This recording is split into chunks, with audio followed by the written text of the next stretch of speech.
Hello विद्यार्थी मित्रों, अपनी सामे जे प्रश्न आपेलो छे आपणे जोईए तो के छे नीचेनामांथी शेनो उपयोग करी डीएनए ना टुकड़ाओने अलग करी शकाय छे। हवे डीएनए ना टुकड़ाने अलग करवानी वात करी छे। अहींया 4 ऑप्शन आप्या छे, चलो जोईए। पहेलो तो के छे कर्णीय प्रचंड वर्षण।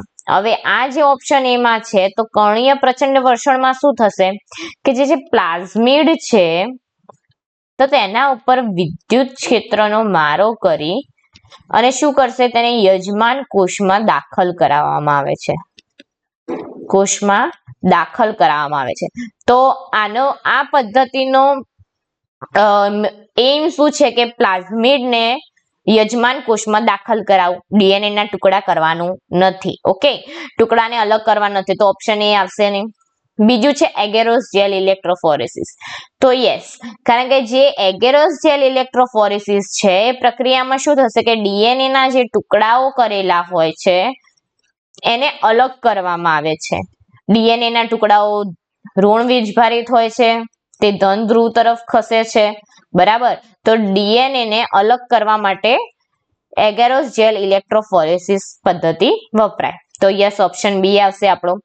ઓપ્શન સી પણ જોઈ લઈએ કે છે સૂક્ષ્મ અંતઃક્ષેપણ। તો ઓપ્શન સી માં શું થાય છે કે ઇન્જેક્શન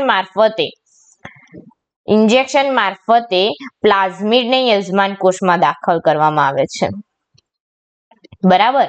તો ઓપ્શન સી પણ આવશે ને। એને વિદ્યુત છિદ્રતામાં શું થશે કે જે પ્લાઝમિડ છે તેને કેલ્શિયમની સારવાર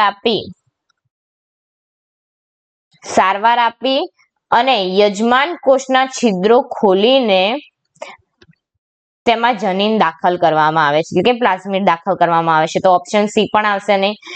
તો આ ત્રણે ત્રણ પદ્ધતિ છે કે એ, સી અને ડી તે યજમાન કોષમાં પ્લાઝમિડ દાખલ કરવા માટે છે, જ્યારે ડીએનએ ના ટુકડાને અલગ કરવા માટે કઈ છે, એગેરોસ જેલ ઇલેક્ટ્રોફોરેસિસ। તો આપણો જવાબ મળી ગયો આપણને, ઓપ્શન બી। Thank you.